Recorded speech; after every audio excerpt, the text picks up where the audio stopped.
The cardboard box felt heavier than it should have.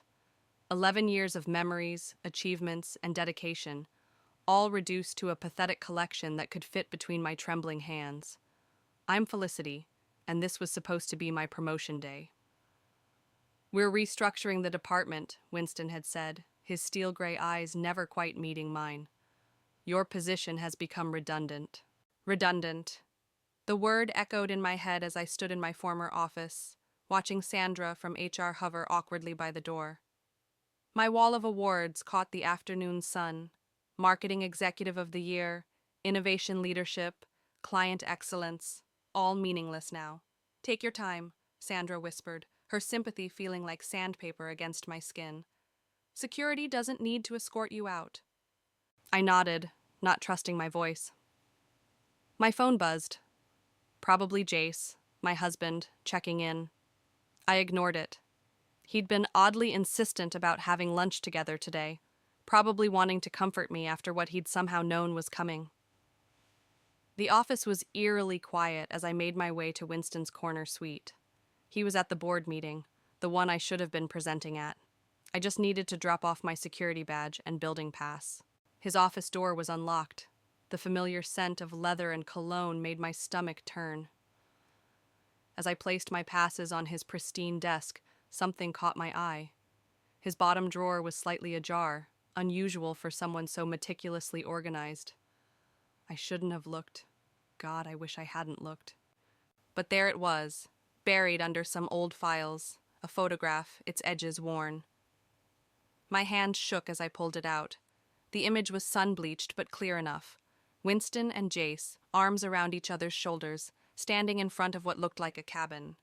They were younger, but unmistakably them. Brothers. The resemblance hit me like a physical blow. "What are you doing in here?" I spun around. Kelvin, Winston's assistant, stood in the doorway, his usual eager-to-please expression replaced with suspicion. "Just dropping off my passes," I managed, sliding the photo into my box beneath some papers. "Saying goodbye to the view." He nodded, but his eyes narrowed. "Need me to walk you out?" "I know the way." In the elevator, I finally looked at my phone. 3 missed calls from Jace. A text. "How did it go? Coming home early to talk." My thumb hovered over the keyboard. Everything made horrible sense now. The sudden cold shoulder from leadership, the mysterious strategy meetings Winston had started excluding me from, Jace's recent late nights at work events where he'd come home smelling of Winston's signature scotch. The elevator doors opened to the lobby. Rose, my best friend from cybersecurity, was waiting. One look at my face and she knew. "Those bastards really did it," she said, taking the box from my hands. "Come on, we're getting drunk." "Rose," my voice cracked. "I need to show you something first." We sat in her car, the photo between us on the dashboard. Rose's face went from confusion to shock to rage. "That's your husband," she said slowly. "With Winston." "Brothers," I whispered. "They're brothers." "How long have you known?" "About 30 minutes. I laughed, but it came out more like a sob. 11 years I've worked here. 6 years I've been married to Jace, and neither of them ever said a word. Rose's fingers drummed on the steering wheel, her thinking tell. "The timing's interesting. You started here, what, a year after you met Jace?" "Yeah." My phone buzzed again. "Jace. He recommended me for the position." "Jesus Christ." Rose started the car. "You know what this means, right?" I stared at the photo, at their matching smiles, at the date stamp in the corner. Exactly 1 year before I joined the company. They planned this, all of it. "What are you going to do?" I turned my phone off completely, feeling something cold and precise settle in my chest. "First, we're getting that drink. Then, we're going to find out exactly what game they've been playing." The photo slipped from my fingers, landing face down on the floor of Rose's car. I didn't need to look at it anymore. Their faces were burned into my memory now, right alongside the first rule of marketing they'd apparently forgotten. Never underestimate someone with nothing left to lose. Rose's apartment became our war room. 3 bottles of wine in, and I was ready to confront Jace. My finger hovered over the call button. "Wait," Rose grabbed my phone. "You're angry, but we need to be smart. Let him talk first. See what story he feeds you." She was right. I took a deep breath and waited. Like clockwork, Jace called again. Honey, I just heard what happened. His voice oozed concern. I'm so sorry. Winston's an absolute bastard for doing this to you. The practiced tone made my skin crawl. You've never met Winston before, right? A pause. Too long. Only in passing at company events. Why? Just wondering if you could talk to him. Maybe understand why this happened. I don't have that kind of relationship with him, sweetheart. You know that. Rose was already at her laptop, fingers flying across the keyboard. She'd insisted on bringing home Jace's old laptop from our storage. The one he'd claimed was too slow last year. Her cybersecurity expertise was about to prove invaluable. I should come home, Jace continued. We can talk about this properly. No, I said quickly. I need space tonight. I'm with Rose. Another pause. Rose? From your office? Honey, maybe you shouldn't. Shouldn't what? Talk to my friends about how I was fired without cause? That's not what I. Look, just come home. We'll figure this out together. Got it, Rose whispered, giving me a thumbs up. The laptop had yielded its secrets. I'll see you tomorrow, I told Jace, and hung up. Rose turned her screen toward me. Your husband needs better passwords than your anniversary date. Look at this email thread. The subject line read, The Strategy. Sender, Winston George. Recipient, Jace Elliott, dated 3 months ago. She's getting too close to the Martin account numbers. It has to be now. You promised me control if I helped. Don't back out. Blood before business, little brother. Just keep her distracted until it's done. My hands shook as I scrolled through dozens of exchanges, plans, meetings, my husband and his secret brother orchestrating my downfall. There's more, Rose said softly. Look at this one from last week. Once she's out, Emerson gets suspicious. Tighten her leash. Who's Emerson? I asked. Winston's wife. Young, gorgeous, probably trophy material. Saw her at the holiday party looking miserable. My mind raced. Can you get me everything on her? Rose's eyes lit up. Already on it. But first, look what I found in his cloud storage. She pulled up financial documents, complex transfers between accounts I'd never seen before. They're hiding something big, Rose muttered. These patterns. It's like they're preparing for a takeover or an inheritance split, I finished. The pieces were falling into place. Rose, I need you to teach me everything you know about digital forensics. Now. She grinned. Finally, someone appreciates my illegal skill set. But what's your play here? I pulled up Winston's company profile on my phone, focusing on his smug corporate headshot. They used me as a pawn in their game. Now I'm going to be the queen that takes them both down. You know this is dangerous, right? These men have power, money, and I have nothing left to lose. I showed her the last email I'd found. Jace to Winston, dated the day we got married. Got her exactly where you said. Dad's company is as good as ours now. Rose whistled low. Your whole marriage was part of their plan? Was? I emphasized, pulling out my laptop. But plans can change. First, we need to contact Emerson. How? You can't exactly walk up to her. I smiled, remembering something useful. She goes to Pure Fitness downtown every morning at 7, always alone, always looking for a friend. Rose raised her wine glass. To new friendships, then. To revenge, I corrected, clinking my glass against hers. And to brothers who forgot the first rule of conspiracy. Never leave a paper trail. My phone buzzed with another text from Jace. Please come home, we need to talk. I turned the phone face down. Tomorrow I'd start dismantling their world piece by piece. Tonight, I had emails to read and plans to make. Pure Fitness at 6:45 a.m. I adjusted my blonde wig and checked my fake employee badge. Sarah Mitchell, personal trainer. Rose's forgery skills were impressive.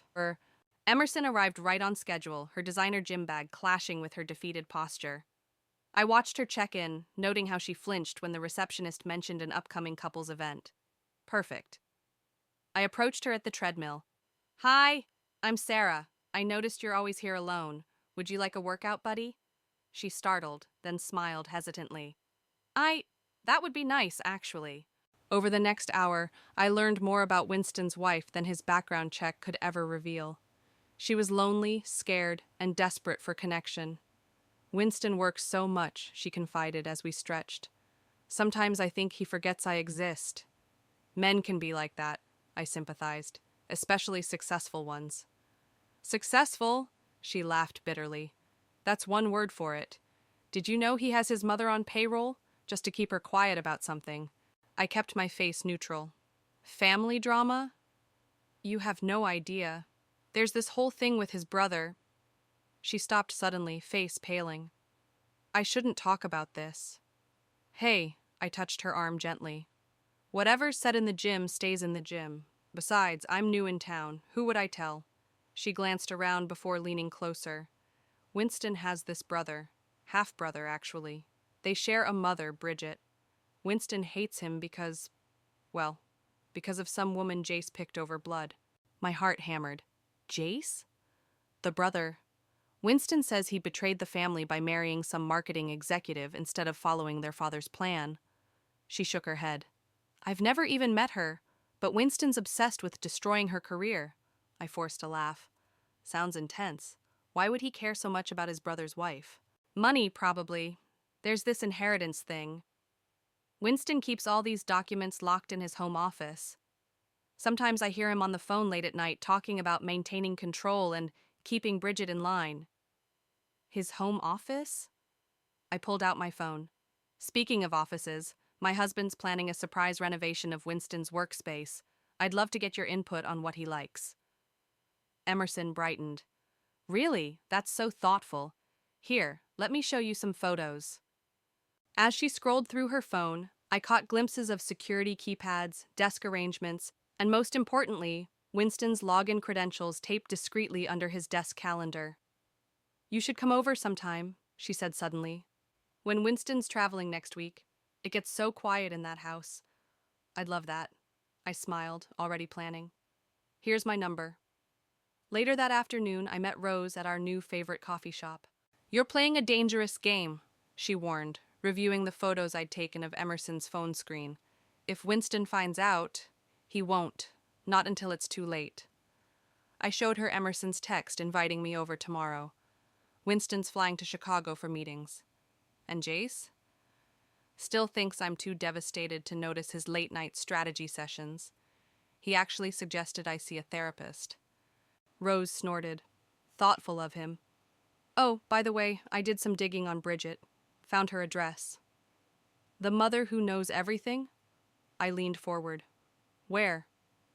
Better. Found her schedule too. She gets coffee here every morning at 8. I checked my watch. 7:55 a.m. The cafe door chimed.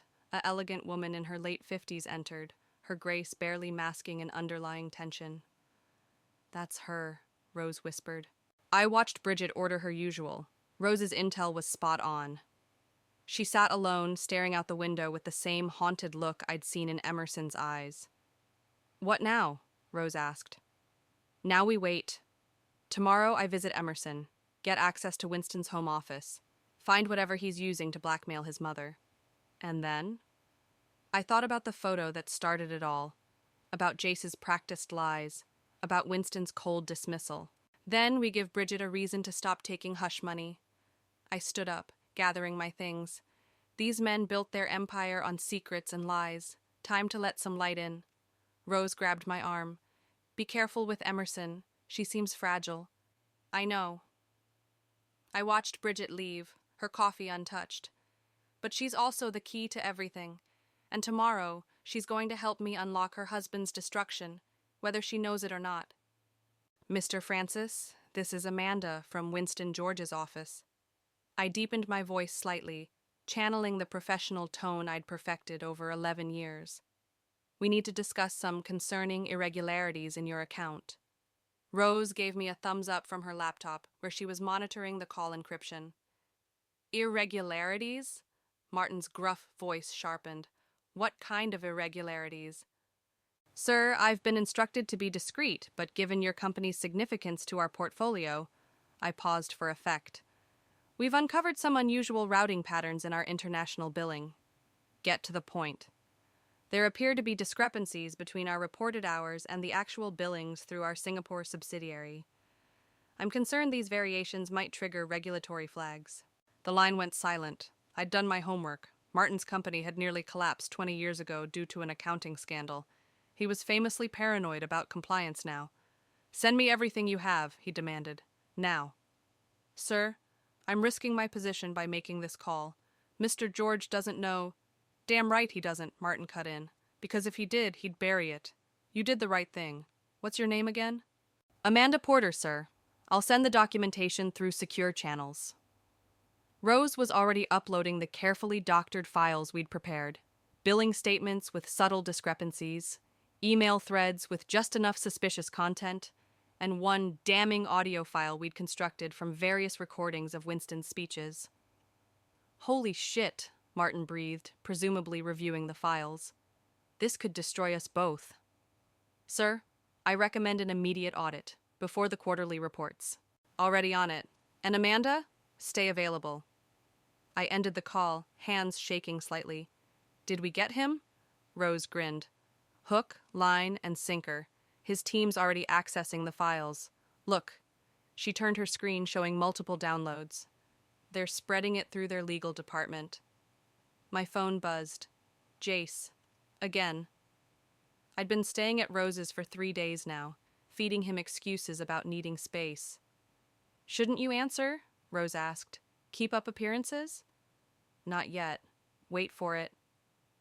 Right on cue, Kelvin's panicked voice filled Rose's speakers through our hack of Winston's office line. "Sir, Martin Francis is pulling all his accounts. His lawyers are talking about a full audit and possible criminal investigation." Winston's response was cold fury. What the hell happened? "Someone sent him documentation suggesting we've been laundering money through our Asian offices. He's freezing all transactions pending investigation." "That's impossible. Those records are sealed." "Sir," Kelvin's voice cracked, "the board is calling an emergency meeting. They want you to step down during the investigation." I smiled, remembering how many times I'd watched Winston destroy careers from that office, how many lives he'd ruined with that same cold calculation. "Call my brother," Winston snapped. "Now!" My phone buzzed again. Right on schedule. "Honey?" Jace's voice was tight with panic. "We need to talk. Something's happening at work." "Really?" I kept my voice innocent. "What's wrong?" "Just complications. Listen, about your job." "Oh, you mean how your brother fired me?" The line went dead silent. "What did you say?" "Your brother Winston. Should I say it slower?" "Felicity." His voice turned dangerous. "What did you do?" "Me? Nothing. I'm just a redundant employee, remember? But it's interesting that Martin Francis suddenly has concerns about Winston's billing practices." "You have no idea what you're doing," Jace hissed. "The damage you're causing—" "Actually, I do. I know exactly what I'm doing. Just like you knew exactly what you were doing when you married me to help Winston's plan." Another call beeped through. Winston. "You should get that," I said sweetly. "Your brother probably needs help damage controlling the situation. Blood before business, right?" I hung up and looked at Rose, who was tracking the chaos unfolding across multiple screens. "Martin's lawyers just filed an injunction," she reported. "Winston's accounts are frozen. The board meeting starts in an hour." I picked up my phone again, dialing a familiar number. "Emerson, it's Sarah. Listen, I know this is forward, but could I come over? I really need someone to talk to." In the background, I could hear Winston shouting, "Perfect." "Please," Emerson said quietly. "I could use the company too." I grabbed my bag, already containing the USB drive Rose had prepared. "I'll be there in 20 minutes. Time to plant the final seeds of destruction in Winston's own home. The front door slammed so hard our wedding photo crashed to the floor. Jace stormed into the living room, his perfectly tailored suit wrinkled, his face twisted with rage. "Do you have any idea what you've done?" he shouted. "Martin Francis is pressing charges. The SEC is involved." I sat calmly on our leather couch, a glass of his favorite scotch in my hand. "Sounds serious. Maybe Winston can help? You two seem close." "Stop playing games." He grabbed my arm, yanking me up. "Fix this. Now." "Like you fixed my career?" I pulled free, my calm finally cracking. Tell me, was I always just a pawn in your game with Winston? Or did that come later? You don't understand. Actually, I do. I pulled out my phone, playing the security footage Rose had recovered. This is you entering Winston's office last month, and here's the building camera showing you both at our house while I was at my mother's. Want to explain that? His face went pale. How did you... The same way I found these. I tossed him the stack of emails we'd recovered. The strategy? Really? That's what you called your plan to destroy my life? It wasn't like that. He ran his hands through his hair, pacing. Winston promised me my share. Our father's company should have been split between us, but the old man's will had this clause about legitimate heirs. So you married me to... what? Prove you were respectable? I needed to show I was stable, family-oriented. Winston said if I helped remove you from the company, he'd sign over half the inheritance. His laugh was hollow. I did love you, Felicity. At first. How touching. I took another sip of scotch. And now? Now? His eyes hardened. Now you're destroying everything we worked for. Martin's lawsuit will bankrupt the company. Winston's career is over. Our company, I corrected. The one you and Winston built on lies. You vindictive bitch! He grabbed my glass, hurling it against the wall. I'll make sure you never work in this industry again. Too late. I showed him my phone screen, the press release I'd prepared. By tomorrow morning, every major financial publication will know how Winston George and his brother orchestrated a years-long fraud scheme, complete with evidence. You can't prove anything. No? I played the audio Rose had enhanced from Emerson's hidden recordings. Winston's voice, drunk and boasting about their plan, about using me, about the inheritance scheme. Jace lunged for my phone. I stepped back, watching him stumble. It's already uploaded, I said quietly, to multiple servers. Even if you destroy this phone, the truth is out there. I'll deny everything, your word against mine. And Winston's, and Emerson's, and Bridget's. He froze. What does my mother have to do with this? She came to see me yesterday. Turns out she's tired of Winston's hush money. Tired of watching her sons destroy people for profit. She wouldn't dare. She already has. Signed affidavits about everything. The affair that produced Winston. The real terms of your father's will. How you and Winston manipulated everyone to hide the truth. His face crumpled. For a moment, I saw the man I'd fallen in love with. Vulnerable. Lost. But then his mask slipped back into place. I'll lose everything, he whispered. Like I did? I walked to the door, picking up my packed suitcase. The difference is, I lost it because of your betrayal. You're losing it because of your own choices. Where are you going? To watch your brother's world burn. I paused at the threshold. The board meeting starts in an hour. I have a presentation to make. Felicity, please. He grabbed my arm again, gentler this time. We can fix this, together. I still love you. I looked at his hand on my arm, remembering all the times those hands had held me, comforted me, lied to me. That's the problem, Jace. I pulled away for the last time. I don't love you anymore. I don't even know you. Rose was waiting in her car outside. Through the window, I saw Jace sink to his knees in our doorway. Ready? Rose asked as I got in. I looked at my phone, Winston's number flashing desperately. Ready, I confirmed. Let's go show these brothers what happens when they underestimate the wrong woman.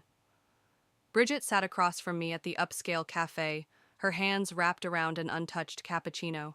She looked exactly like the society photos I'd found, elegant, composed, and carrying the weight of decades of secrets. I warned him, she said quietly. The day Winston told me about your firing, I warned him not to touch you. Why? Because I recognized the look in your eyes at the company Christmas party, the same fire I had when their father tried to destroy me. She pulled out an old envelope. These are the original papers, the real will, the proof of Winston's birth, everything.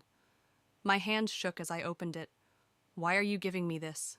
Because my sons became exactly what their father was, men who destroy lives for profit. She smiled bitterly. Winston was born from an affair. His father paid me to disappear, to keep his legitimate heir, Jace, untainted. But the old fool wrote a clause in his will. If proof of the affair ever surfaced, the company would go to charity. That's why Winston kept paying you. To keep quiet, yes, and why they needed you gone. You were getting too close to the international accounts where they hide the real money. My phone buzzed. Emerson. He's drunk, she whispered. Recording everything like you asked. You need to hear this. She held up her phone. Winston's slurred voice filled the cafe. Stupid bitch thinks she's smart. Doesn't know what's coming. Once the Martin account clears, we'll have enough to... Father never should have trusted Jace with... Send it to me, I said. All of it. Bridget watched me carefully. What are you planning?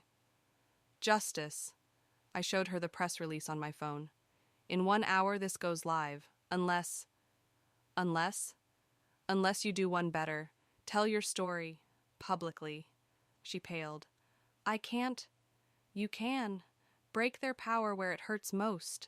The truth. My phone buzzed again. Rose. Board meeting in 30. Winston's losing it. Security footage shows him throwing things in his office. I'll do it, Bridget said suddenly. For you, for Emerson, for every person they've hurt. We worked quickly, recording her statement. Rose edited it in real time, adding the documentation, the audio, the proof of years of manipulation. It's ready, Rose texted. One button and it all burns down. I looked at Bridget. Last chance to back out. She reached over and pressed send herself. The effect was immediate. My phone exploded with notifications. Rose's monitoring program showed the story spreading across financial networks, social media, news outlets. Winston's secretary just quit live on Twitter, Rose reported. Board members are arriving early. Emerson's leaving him. She's already packed. Bridget's phone rang. Jace. Mother, he pleaded. What have you done? She put him on speaker. What I should have done years ago. Protected someone from your father's legacy. We're your sons. And she was your wife. Emerson was Winston's wife. We were all just collateral damage in your games. The company will go where your father feared most, to charity, to actually help people instead of destroying them. I watched the live feed Rose had hacked into. Winston was being escorted from the building, his face contorted with rage. Security guards held back reporters as headlines flashed. George Brothers fraud scheme exposed. Inheritance scandal rocks financial world. Whistleblower reveals decades of corruption. It's done, Rose whispered. Bridget reached across the table, squeezing my hand. No, it's just beginning. The truth always finds its way out. My phone lit up with a final text from Emerson. I'm free. Thank you. I looked at Bridget, seeing strength replace years of fear. At Rose, her fingers still dancing across keyboards, protecting our digital trail. At the chaos we'd unleashed with nothing but truth and timing. What now? Rose asked. Now? I watched Winston's company stock plummet in real time on the cafe's financial news screen. Now we watch them face what they feared most, losing control. Bridget raised her finely touched cappuccino. To karma. To karma, I agreed, clinking my cup against hers. And to women who refuse to stay silent. Outside, reporters gathered, hungry for more details. But in that moment, watching years of carefully constructed lies crumble, I felt something I hadn't since finding that photograph. Peace. The conference room felt different from this side of the podium. Investors, board members, and reporters packed every seat, their faces a mix of shock and anticipation. Winston's empty chair at the head of the table spoke volumes. Ms. Elliott, one board member leaned forward. You claim to have evidence of systematic fraud. Not claims. I connected my laptop to the projector. Facts. The room fell silent as documents filled the screen.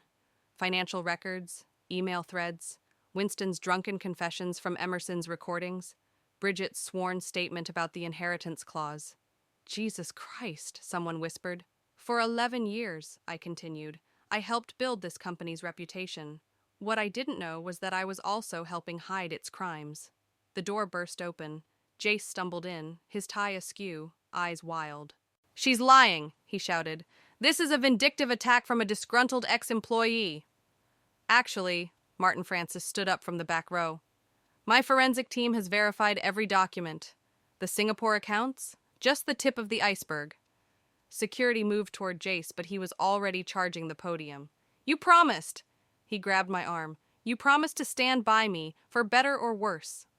"And you promised not to be a criminal," I twisted free. Guess we both broke our vows.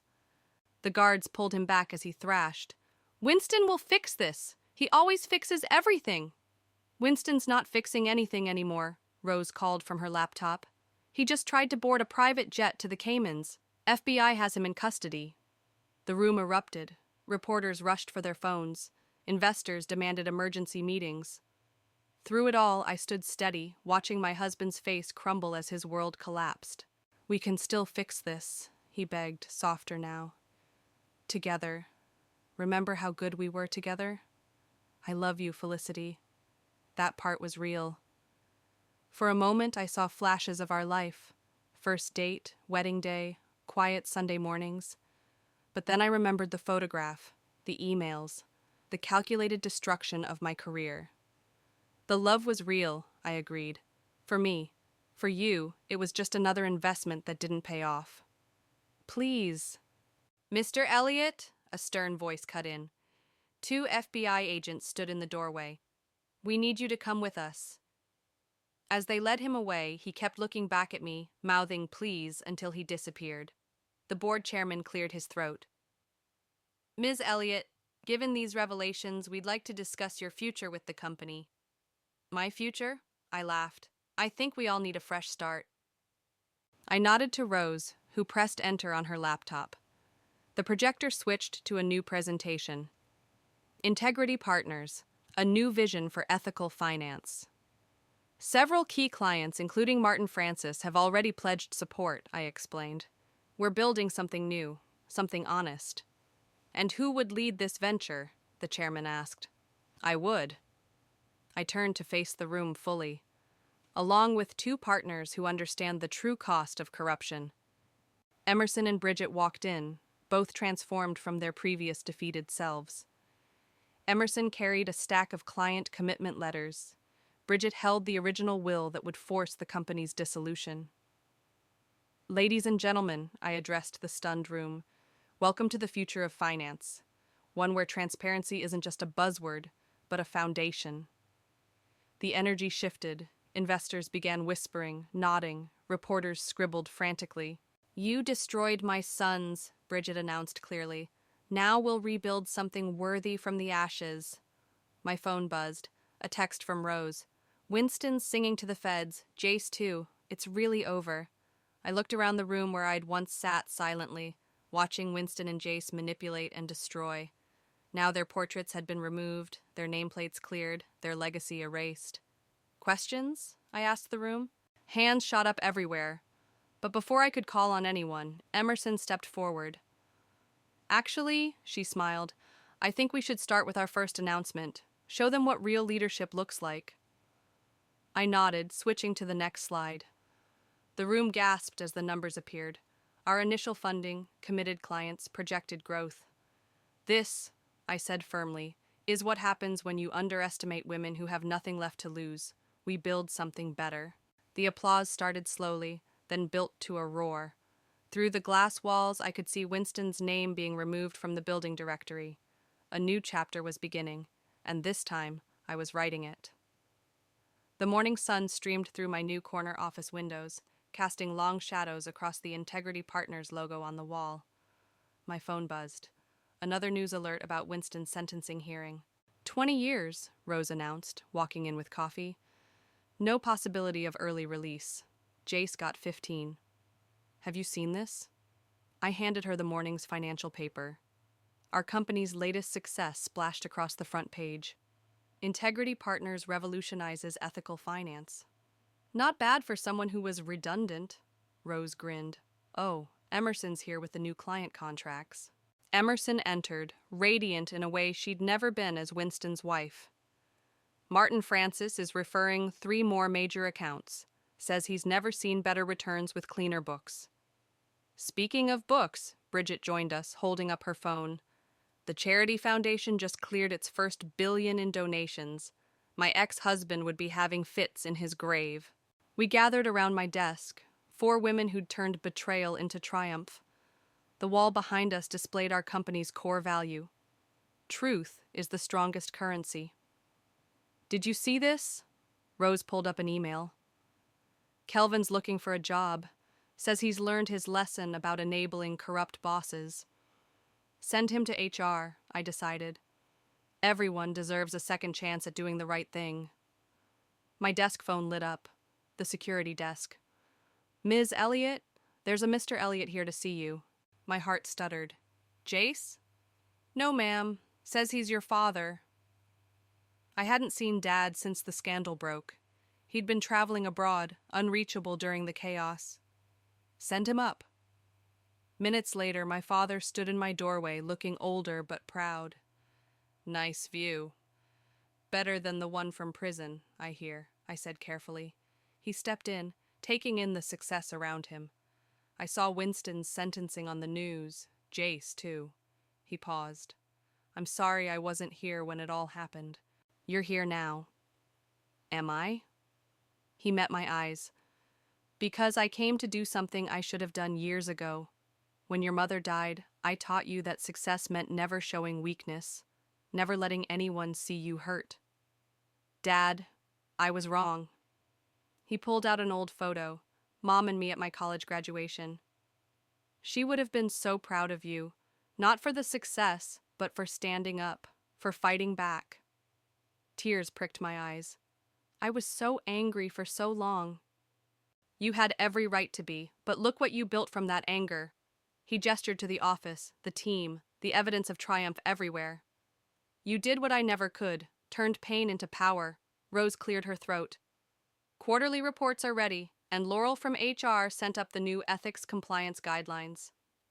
Speaking of guidelines, Emerson added, that reporter is here for the interview about women in finance. I looked at my father. Stay for lunch? He smiled. I'd like that. As everyone filed out, I sat at my desk, opening my laptop. One last email waited to be sent, my final response to Jace's prison letter begging for forgiveness. I deleted it without reading it. The past was done. Winston and Jace's betrayal had tried to break me, but instead it had forged something stronger, something real. Ready for the reporter? Rose popped her head back in. Almost. I stood, straightening my jacket. Just thinking about what to tell her when she asks how this all started. Tell her the truth, Rose grinned.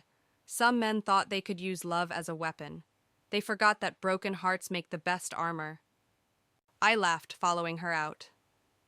In the conference room, I saw my team. Brilliant, unstoppable women who'd turned their scars into strength. Bridget discussing strategy with clients who once dismissed her. Emerson confidently leading our international division. Rose revolutionizing our security systems.